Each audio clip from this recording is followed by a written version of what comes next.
And the reason that this doctrine that I described about the line between good and evil running down the individual's heart, I mean, I got that particular line mostly from Alexander Solzhenitsyn, but it's also it's an idea that's been developed intensively in the West for thousands and thousands of years. And I mean, maybe it's been developed since far before we invented the stories in Genesis, because of course the serpent, see, in Genesis, of course, Genesis is like a paradise, right? So you can think about it as a well-functioning hierarchy. It's also a balance between chaos and order. It's got walls and it's a garden.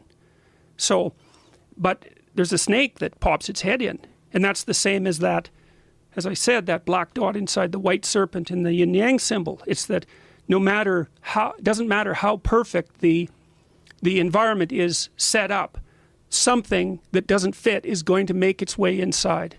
It's one of the oldest stories of mankind. And you see, the thing that makes itself manifest inside in the Genesis story is a snake. Now, that snake turns out to be Satan, which is like, how the hell does that happen? It's a snake. Like, what? Where does that come from? It's not actually in the biblical writings to any degree. It's part of the surrounding mythology. Well, it's partly because people started to figure out that the worst snake wasn't a snake. The worst snake was the snake that was inside a person. Because a malevolent person is way more of a threat than just a snake. Like, a snake wants to bite you and it wants to eat you and all of that. And they were hell on our extremely primordial ancestors.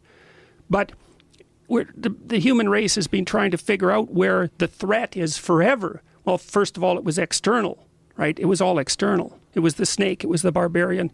But then it got localized to some degree inside the individual. It's like, that's a bad person. That person has a snake in them.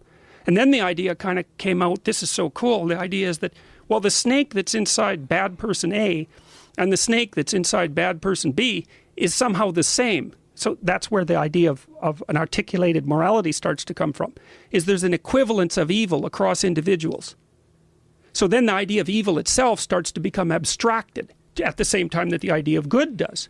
Well, evil gets associated with Satan and Satan gets associated with the snake. It's mind-boggling. I mean, these are how these, see, we were chimps, for Christ's sake.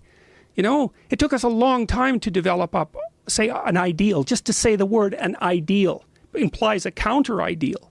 Say, well, those things were embodied way before they were ideas. And after they were embodied first, not as bad, but as a bad thing or a bad person. Bad had to be extracted out of that. And even that was extracted as a drama first.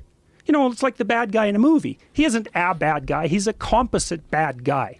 You know, he's a literary bad guy. And the good guy isn't just a good guy. He's a literary good guy. He's a hero. He's got way more heroic attributes than the typical person. And that's where abstract ideas are born. So anyways, back to your question. You said...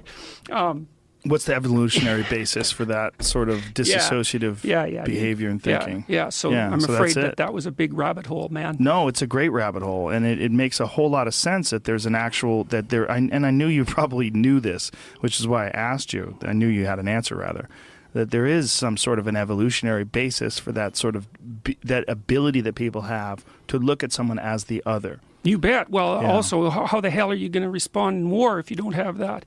Right, and that was always an issue with people, with invading tribes, and like you said, with other external threats, whether it was animals or insects or snakes or anything that could kill you. Yeah, well, and I mean, in a primordial situation, yes. I mean, guys are in warrior mode a good part of the time, and modern people don't even know what that's like. That's why they go out and they go into warrior mode and they get post-traumatic stress disorder, because it's so unlike the way they configure themselves that they can't even bridge the gap between the two identities. And for just for sake of clarity, I think for some folks, post-traumatic stress disorder has actually come from not just that, but also from the threat of being attacked.